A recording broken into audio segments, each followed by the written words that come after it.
Já, herðu, Sandra B. Franks, formaður sjúkraliðafélagsins, skrifaði grein á Vísi í morgun og ég held að það hafi verið þannig að það verið fyrsta setningi sem hafi sagt að það séu færri sjúkraliðar sem að starfa á Landspítalanum í dag heldur var árið 2009. Er þetta ekki rétt?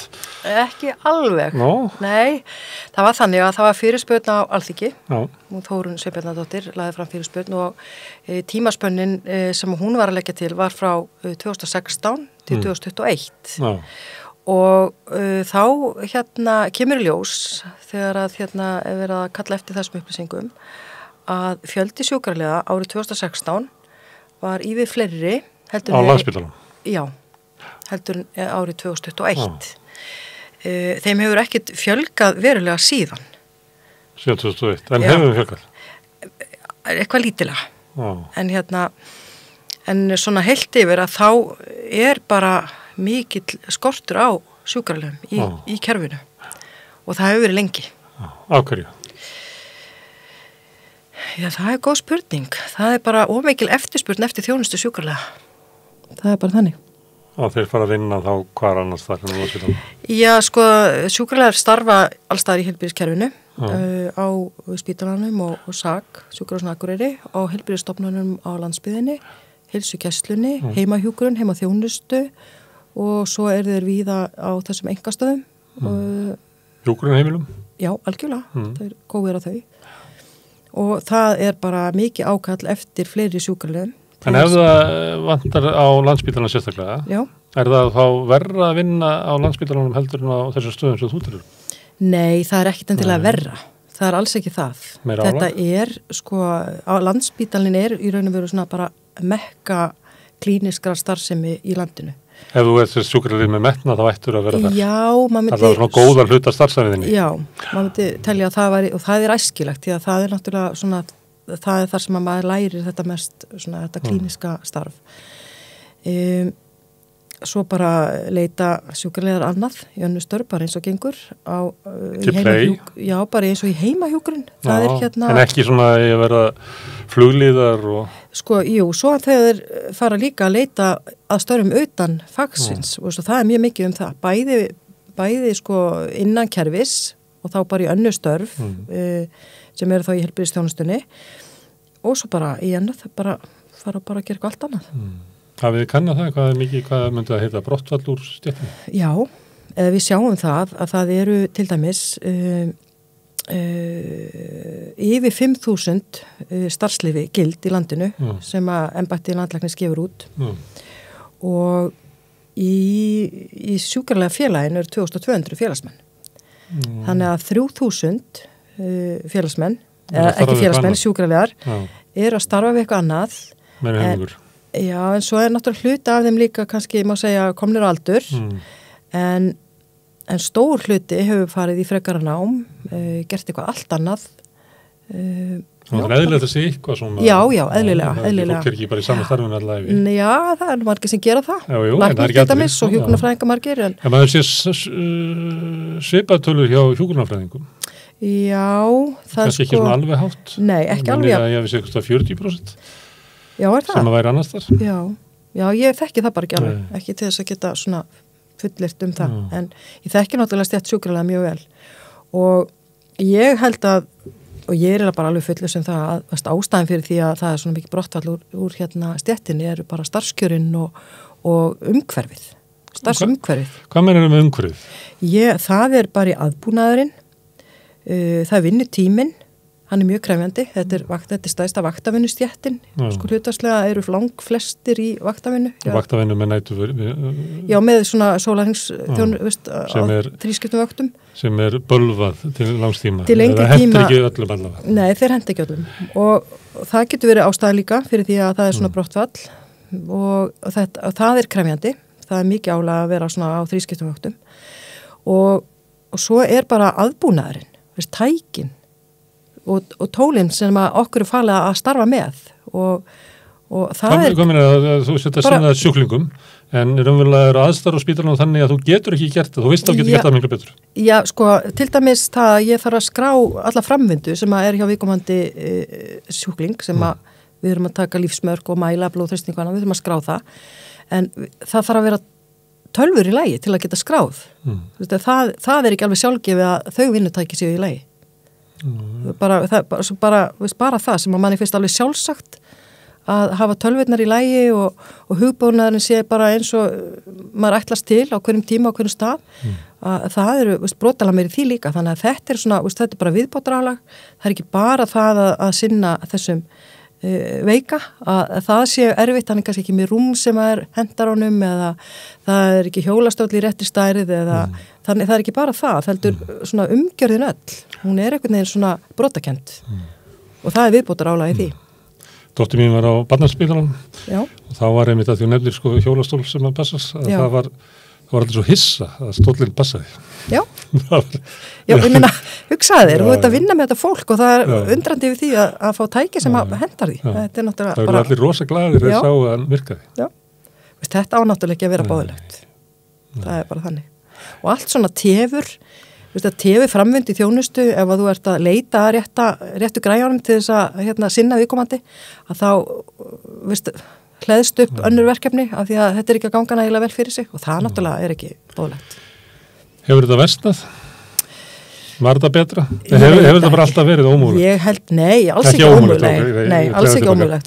En ekki nógu gott. Þetta er ekki nógu gott og það sem mér finnst rosalega skrítið í þessu öllu saman, að það við erum að reka hérna ríkisrekna stofnun, við tölum með Landspítalans, á svona vilyrðum og má segja gjafagjörningi einstaklinga sem eru að gefa rúm, gefa tæki, gefa svona bara lífsnauðsynlegan búna fyrir sjúklingana í staðan fyrir að það bara allir tækjakostaðar skuli ekki vera bara kostaðar af ríkinu, það skuli ekki vera bara gerð áætlunum það að þau eru endurni að tækja tól. Þetta þarf maður að treysta á velvild einstaklinga í samfélaginu. Er það þannig að það sé dregið endurnýjun á rúmum vegna þess að stjórn spítalans veit að kannski kemur ykkur og gefur okkur 3 rúm? Ég veit það ekki. Ég þekki ekki alveg forgangsröðun. Þetta er hluti af rekstri spítalans sem eru svona tilfallandi gjafir hérna og þann. Já, það er þannig. Og það er líka erfitt að vera í þannig rekstra umhverfi að þú þurfa að treysta á einhverja velgjörðamenn út í bæ til þess að styrkja þennan þátt í rekstrinum. Nú voru þið að fara í kjarabaráttu, mann sækjast eftir að fá hærri laun, en maður tekið eftir því, ekki bara hérna á Íslandi, heldur út allan heim og núna eru mikil þessi verkvöld í Bretlandi, inn í svona þessum stóru opinberu kerfum, inn í heilbrigðiskerfinu, í menntakerfinu.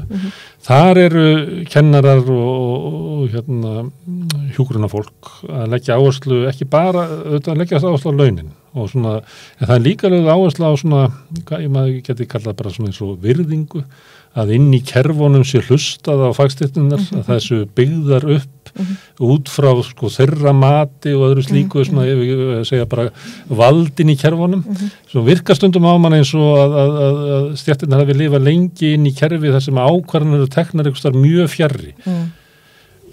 Erum við að fara að sjá svoleiðis kröfur hjá stóru stéttunum hérna á Íslandi? Já, ég held að það sé nú svona vaxandi áhersla á þetta samtal. Já. Og ég er svona finn fyrir því að það er vísir af því, til dæmis eins og á Landspítalanum, að þar er samtal í gangi. En það hefðu auðvitað mátt fara miklu fyrir á stað og hlusta þá á allar stéttir, ekki bara einstakar stéttir. Já, ekki svona læknar og hjúkrunarfræðingar, þeir sem eru svona kannski meira, taka meira rými í starfseminni. Það er rosalega hýraki á spítala og sjúklingurinn neðstur. Já, ég meina, starfsfólki væri ekki þarna ef þeir væri ekki, þannig að alltaf þurfum við að fá þá því miður, en þannig er það. Já. En heldur að það sé kannski að verða til út af því ástandi er ekki að virka. Það er verið að kvarta yfir stöðunni í heilbrigðiskerfinu og maður heyrir það líka margir sem hafa leitt á umræðu eins og mjög áberandi læknandir á bráðavaktinni og hjúkrunarfólk þar, margir verið að hætta það og maður heyrir það stundum sem maður er að tala við á, að þeir svona eru efins það hvort það sé eitthvað gagn í þessu sem þeir eru að gera, þeir eru alltaf að benda á hættuna en þeir eru að segja, ég er búin að vera að gera þetta í 7 ár og ekkert breytist. Er ekki að venja stjórnvöld við að vera alltaf með læknin á bráðavaktinni í 3 hverju fréttatíma, þau gera aldrei neitt og þau komst bara upp með það? Ég veit ekki alveg hvað maður að segja þetta sko, en ég held að maður þurfa að vanda sér svolítið í þessar umræði vegna þess að það svolítið svona áskorun fyrir þessa stjórnendur spítalans einmitt og tala ekki millistjórnendur þegar þeir stíga fram í fjölmiðla að tala vel vinnustæðin sinn. Þetta erfitt umhverfi, við erum að tala hluti sem eru lífsógnandi fyrir þá sem að bæði að vinna vegna þess að við erum að vinna við það sína fólki sem með sjúkdóma og við tölum COVID sem að náttúrulega var bara lífsógnandi aðstæður fyrir starfsfólki, það þetta verið hlýðagalum allt það og ég veit ekki alveg hvað maður að segja hvernig umræðan hvað hún að skila en eins og hún hefur þróast að þá hefur ímynd spítalans og hún hefur bara beðið nekki og það er vont, þetta stæðsti vinnustaður landsins og þetta á að vera góður vinnustaður og við viljum öll vera stolt af því að vera að vinna á góðum vinnustað en umræðan bara þannig að fólkinu umræðan svona út af því aðstæðan svona, það ekki? Jú, hún þannig og svo líka bara kröfurnar náttúrulega bæði orðna þannig að við viljum náttúrulega hafa hlutin í lagi og það eiga að vera það og það svo margt að klikka af því álagið mikið og það mannekla og einhvern veginn verður maður að tjásu þessa stöðu og hvar heppilegasti vettvangurinn til þess að gera það svo að það byrja árangur. Jú, þetta það oft í fjölmiðlum en... Það kemur því að almenningin alveg feiknaðum máli. Þetta það sem almenningur situr efst. Já. Hvað finnst þér mikilvægt? Heilbrigðiskerfið. Já. Þannig að almenningur áeiginlega rétt á því að vera þáttakandi í þessu umræðu. Algjörlega og maður svolítið undrandi á því að stjórnvöld þá bregðist ekki betur við og grípi til þeirra ráðstafana sem að þeir iðulega lofa en svo eru efndir kannski ekki alveg í samræmi við þau lofar sem þeir gefa yfirlýsingar Það er svo þau líka trú ekki fæstir þannig. Ég veit ekki alveg hvað það ég bara þekki það ekki ég bara veit ekki hverju þeir trúa Þetta er mál sem ykkur rosalegri svona... Ég held þetta sé líka bara mjög flóki mál ef þetta væri einfalt þá væri búið að leysa það og við erum að vinna með fólk og það einhvern veginn ekki hægt að framleiða þjónustuna bara svona á einhverju standardleveli þar sem allir fá eins þjónustu heldur þarf að móta hana að þörfum hvers og eins og það bara flókið verkefni. Og þá skiptir náttúrulega miklu máli að sé góð liðseld inn á deildunum og geta til þess að mæta og heyra í fólki. Já. Þegar álægir og mikið þá náttúrulega hætti fólk að heyra eða getur ekki sinn. Já, svo eru bara sömadeildar líka sem eru innan Landspítalans og mjög víða í kerfinu sem eru bara mjög góðar og það gengur vel og það heyrist ekkert frá þeim. Þú heyrið heyri minna í þeim. Þú heyrið þegar fólk leggst inn. Já. Þá sér maður að ég á Facebook þegar fólk leggst inn þá kemur alltaf svona mynd af viðkomandi einhvern veginn á spítalanum og svo rosaleg þakkaræða starfsfólki. Já. Þá alltaf mynd af heilbrigðiskerfinu, þú eru sloppin inn og hittir starfsfólki sem hefur mentað sig til þess að sinna öðru fólki og náttúrulega bara í mannrækt í gegnum starfið sitt þá verður fólk oft bara gráti nær af fögnuðu af allri þessu hlýju og ummunni sem það varfið. Sem allt annað heilbrigðiskerfi heldur þú sér þegar þú hangir á biðlistunum í 2 ár. Einmitt. Og eða ert að reyna að fá inni á hjúkrunarheimili fyrir foreldra þína. Já, það Bíður í 6 klukkutíma á bráðavaktinni. Já, og þetta það sem kannski stóra vandamáli. Það ásóknin í þjónustuna, hún mikil. Og það þörf á því að lækna fólk og sinna því þegar það kemst inn og þá reynum við náttúrulega að gera það eftir bestu getu. En það skortur á starfsfólki. Það bara staðreynd. Og þegar að fólk farið að segja upp störfum eða að hugsa að hætta að vinna við fæið, þá þarf maður að hugsa það með mjög alvarlegum ef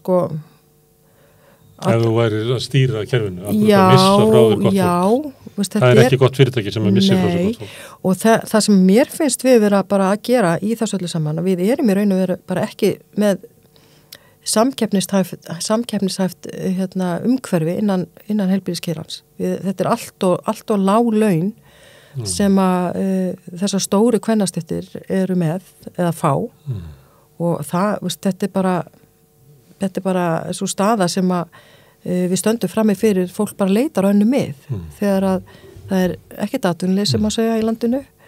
Það næg að vinna að fá. Sjúkraliðar og hjúkrunarfræðingar eru mjög eftirsóknarverður svona vinnukraftur eða starfsmenn og þannig að þeir bara fara annað. Þannig að þeir verða hækka launin. Hver eru kjör sjúkraliðar í dag? Segjum ég væri að útskrifast bara og væri að fara að vinna nýra á Landspítala. Já, þá fengið þú rétt tæpar 440.000 í mánaðarlaun. Svo fyrir dagvinnuna, svo fæ ég vaktaálag. Já. Það sem náttúrulega bara greiðsla fyrir Já, þá ertu bara að vinna auka bara því að vinna öðrum tíma. Það er bara hvað maður fá ef maður er að vinna eftirvinnu. Já. 440.000. Já. Fyrir þetta starf. Þetta er ekkit, við erum að tala sérhæfingu. Það minnir að lægsti taxtinn í nýgerðum kjarasamningu starfsgreinasambandsins hafi verið 407.000. Já. Það er að lægsta sem að ófaglærður. Já, og þá þannig að þið fáið 33.000 fyrir menntunin ykkar. Tæplega, já. Og sérhæfinguna. Já, sem náttúrulega bara niðurlægjandi lágt og lítið. Og ég verði eiginlega bara svona klökk að hugsa til þess að okkar góðu félagsmenn sem að fara inn í þetta vinnuumhverfi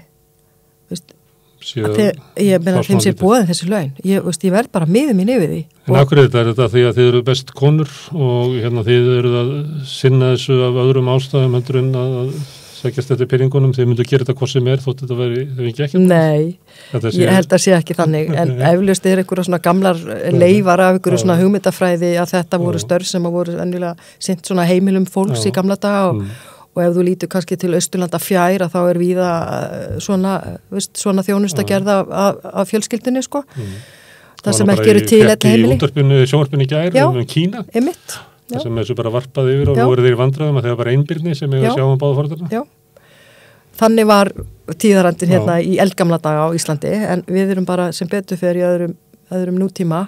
Þeir eru komin í að fá launað en þeir fáðu bara eiginlega lægstu laun. Já, það þarf að leiðrétta það. Þetta er bara að vinna eins og hverjum vinna og þessi vinna og þetta vinnuframlega að vera metið til jafns á við bara önnur störf í landinu. Þetta er ekkit verðmæti þessara vinnu. Þeir eru búin að segja þetta í 50 ár við sem myndir ykkar. Kannski ekki alveg 50 ár en svona mjög lengi, já. Á hverju ná kvennastéttin er ekki meiri árangri? Er það út af köllunum sem maður er að semja við?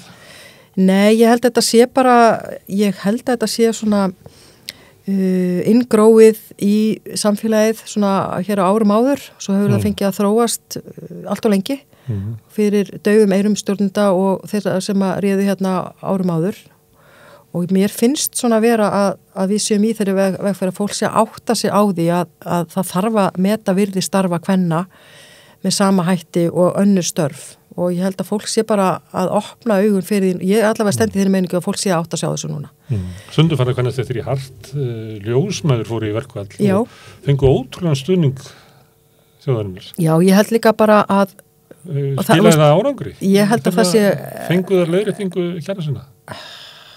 Nú er ég nú ekki alveg inn í því hvernig það endalega fór. Samninganefnd fjármálaráðuneytisins er svakaleg. Hún hefur ekki samið við hjúkrunarfræðinga í bara, ég held, 6 ára eða eitthvað. Já, mjög lengi, En það náttúrulega er staðista kvennastétt landsins og er bara, ég veit ekki hvað maður að segja, bara sorglegt hvernig samninganefndin hefur einhvern veginn ekki náð utan það að vinna betur með forystu að samninganefnd hjúkrunarfræðinga.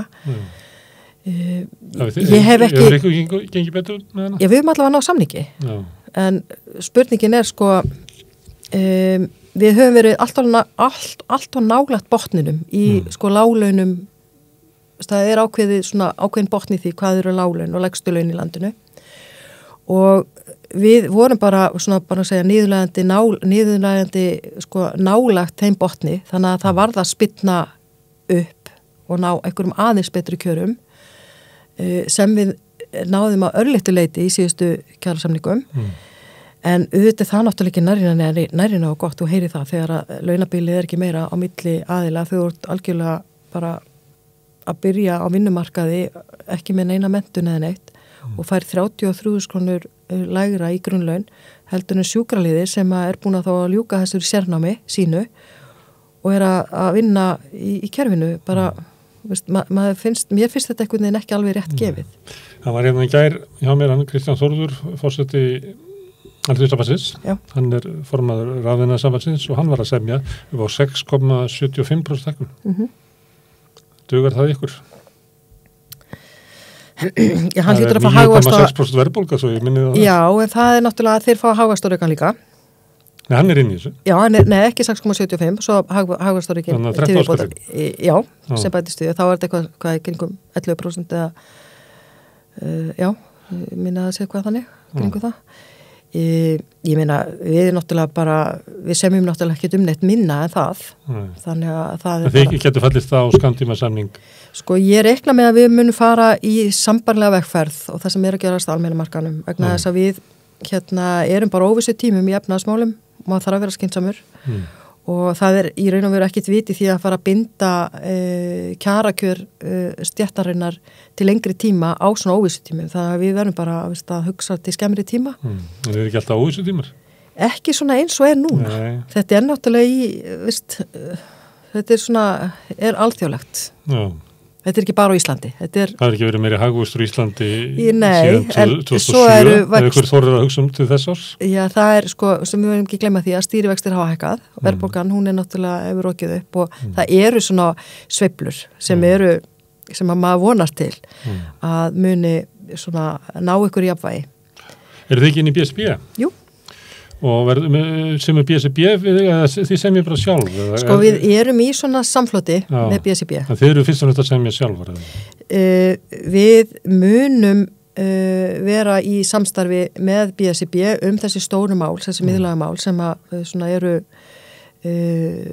sem að eiga við öll aðhaldafjörur. Vinnutími og sérstaklega því vakta. Já, sko við ætlum að... Varstu ánægð með þá áherslu og niðurstöðu? Já, ég var ánægð með sko við styttingu vinnuvíkunar. Sem að var sérstaklega til vaktavinnufólks? Já, og en það þarf að sníða ákveðna agnúa af þeirri aðferðafræði. Já, það þarf að gera það. Þetta á flókið, þetta útfærslan mjög flókin og við þurfum að sníða agnúa af þeirri þeirri aðferð sem nú við það. Það þá erfitt að koma saman vaktatöflum bara að láta þetta... Já, það ekki bara það sko, þetta bara, þetta svo fjölþætt. Þannig að það sem gerist í innleiðingun það að fólk mismunandi vel sett til að taka að sér þetta verkefni til að innleiða það og stýra því inn á sínu vinnustöðum og kerfið og þá segi kerfið, bara tölvukerfin sem að eiga að sjá útreikningana á skipulagi vakta, vinnutíma, vinnuskilum, jöfnum vinnuskila, vægi vinnustunda, allt þetta þessi nýju hugtök sem að fylgja þessari vinnutímanbreytingum, að þetta kerfi sjálft ekki alveg að valda utanumhaldinu, þannig að það þarf að horfa líka til þess að það skili og endurspegli því sem að það á að gera og því vinnuframlagi sem að fólk að skila af sér. En það er svona óskýrleiki sem að veldur því að það hefur komið mörgum í uppnám bara þessi breyting. En heilt yfir að þá þetta mikil kjarabót fyrir samfélagið allt að stytta vinnutíman og við erum bara á þeirri vegferð í okkar samfélagi að við viljum vinna minna. Og það meðal annars út af óheyrilegu vinnuálagi sem ekki sístu við bitnað á sjúkralögum. Það þeirra verið að tala hvað við segja, fólk fari á örorku og svona síðari hluta starfsafinnar. Þá það ekki síst við ykkar. Já, það bara því miður sko. Þá það þannig að en það bendir til þess að vinnuálagið eða vinnuskilirinn séu bara Já, vakta vinnu fyrirkomulegi, bara það að vera að vinna á vöktum bara álagstáttur sem að þarf að taka tillit til og þar að leiðandi viljum við náttúrulega sjá að sáhópur sé að vinna minna heldur en aðrir og svo náttúrulega bara vakta bara byrðin, hvernig þú raðast inn á vakti, það ekki allir að vinna þrískiptavaktir, það eru margir sem að vinna á tvískiptum vöktum. Það við kannan hvað veldur því að örorka svona algeng með alls sjúkraliða? Nei, við höfum ekki sko aðgengi endilega sjúkraskrám okkar félagsmanna en við finnum náttúrulega fyrir því það sem er sótt í styrktarsjóðina okkar og þá erum við ekki endilega að greina það hvað nákvæmlega er að koma fyrir okkar félagsmenn en ásókn í sjóðin, hann náttúrulega, við sjáum það hefur örlítið aukist en hvaða er nákvæmlega, það eru stoðkerfisvandamál, það eru svona andlega bara, fólk bara, eins og maður segir, fer í kulnun og það fylgir því líka oft svona stoðkerfisvandi líka með og svo eru bara langtíma veikindi, krabbamein og annað sem bara fólk lendir í lífinu, þannig að það er vinnutengt þarna stóðkerfisvandinn. Já, það er það. Andleg bugun. Já, má segja það. Það má benda til þess. Það væri að vera sparnað fyrir þjóðina að bæta kjör sjúkraliða, stytta vinnutíman til þess að myndu enda starfsæfina við Já, og svo er það nú líka þannig að á þeim vinnustöðum það sem að er hugsað almennilega aðbúnaðinn og það sem að er verið að sinna mjög veiku fólki sem að þarf stuðning til að koma sér á milli staða að á þeim stöðum þar sem að aðbúnaður er góður þar líður okkar félagsmennu vel og þá er ég að tala þegar það eru lyftur í loftum til að færa þunga einstaklinga það eru þannig rúm, það er hægt að snúa fólki á þess að það þurfi ykkur 3-4 að vera í því verkefni að snúa einstaklingi sem að getur gerst. Þannig að þetta eru svona, það skiptir máli bara að tækin og aðbúnaðurinn. Og þetta herða vinnustæð eftirlit á heilbrigðisstofnun. Þannig að eru því nauðsynlegar. Já, en svo er náttúrulega líka, svo er annað í þessu líka sem er mjög áhugavert að það er það þegar við erum í heimahjúkrun að þá eru heimili skjólstæðingan okkar vinnustæðir. Og það er ákveðin skilyrði fyrir því inn á hvers konar heimili við getum farið inn á. Það er ekki allir sem að geta tekið á móti þjónustunni af því það er bara þannig aðbúnaður að það er varla hægt að sinna viðkomandi. Það er líka hluti sem að þarf að horfa í því að það er ekkit allir sem að búa þannig að það sé hægt að sinna viðkomandi kannski bara uppréttur í þannig rúmi af því það er ekki lyfturúm á staðnum með einu heimili á fólki. Og ef við erum að tala að sinna fólki á heimilum og oft talaðum aldraða, alltaf við talum nauðsynlegs að byggja upp hjúkrun heimili, þá við talaðum að nei, við ættum frekar að fara í hináttina, ég held að við þurfum að gera hvort tvekja, en þá þarf að horfa til þess að fólk sé stutt til þess að gera heimili sín þannig hæf að sé ekkert að veita hjúkrun á heimilum. Já, það þarf að gera það og ég tala ekki að fólk sem býr í gömlum húsum, það var það nú þannig að bara hurðarnar, þær voru ekki nema kannski bara 70 cm á breidd, þú kemur ekki hjólastól þar í gegn, þannig að það þarf oft bara að brjóta niður veggi og gera ýmislegt til þess að geta þegið þjónustuna. Ég held ég hafi sagt frá því áður við Rauðaborði, ég talaði eins og við konu sem átti fjölfallaðan son og bjó á Akureyri og var eiginlega alla ævina í baróttu við kerfið, meðan annars að þegar hann var orðinn svona úlingur, þá var hann bara þungu fyrir hann að hún geti lyft honum upp úr baðkarinu. Þannig að hún sótti að fá lyftu til þess að ná honum upp úr baðkarinu. Tók 3 ár. Já. Þegar hún kom þá var hún biluð og virkaði ekki. Svo fluttuðu hjónin til Noregs og þau voru með fjölfallaðan son sinn með sér. Þá kom teimi frá sveitarfélaginu með svona blokk og horfðu út yfir tröppunar, þurfum við að breyta þessu og svo komum við inn á baðherbyggið, það er alltaf lítið, við erum að stækka þetta og þá kom sveitarfélagið og raunverulega innréttaði húsnæðið til þess að það væri hæft til þess að hafa fjölfallaða sonið inni. Þetta er hinum með við sundið. Já, og maður velti því fyrir sér, af hverju er þetta ekki svona hjá okkur? Ég veit það ekki. Ég spurði alltaf Íslendingarna sem ég var þarna svolítið í Noregi að tala við Íslendingar sem höfðu raunverulega flúið. Já. Og þau lýstu sér alltaf svona þegar maður búin að vera í svona 3-4 mánuði og í Noregi þá horfðum maður tilbaka og hugsaði hvað gekk eiginlega á þegar við vorum heima á þessu hamstursjólið þarna og á hverju látum við bjóða okkur þetta. Þannig að það er ekki fyrir þú losnar út úr kerfinu að þú allt í einu fattar að það er ekki alveg í lagi hjá okkur. Kannastu við þú svona? Já, ég hef heyrt, bara því miður þá hef ég heyrt þessar sögur, ekki akkurat þessar sögur en margar svona sambærilega sögur það að bæði félagsþjónustan og bara heilbrigðisþjónustan að hún einhvern veginn kemur til þín. Þú þarft ekki að grenja hann út, sko. Nei, akkurat. Og það bara sorgleg staða.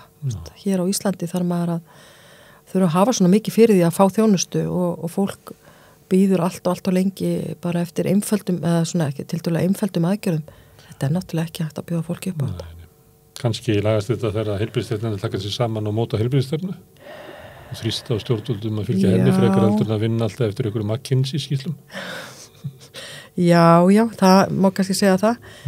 Ég allavega ekki með svona alveg, ef ég væri með einfalda lausn þá var hún komin, sko, en þetta er flókið og margþætt. En auðvitað þarf náttúrulega samtalið við grasrótina að koma líka að borðinu, eða það þarf líka að heyra og hlusta rattið þeirra sem að vinna á gólfinu og því það þeir sem sjá hlutina, hvernig best sé að hafa þá eða hvernig ná að útfæra hlutina, þannig að við getum ekki gleymt því að það þarf að taka það samtal líka. Við höfum ekki völd hérna við rauðaborðið en við ætlum að halda áfram að tala við fólk sem að þekkir heilbrigðiskerfið og líka mikið áhuga á verkalýðsmálum og sjúkraliðar eru að fara í samningaviðræður við ríkið. Ég þakka Söndru B. Franks kærlega fyrir komuna og fróðlegt spjall. Já, takk fyrir mig.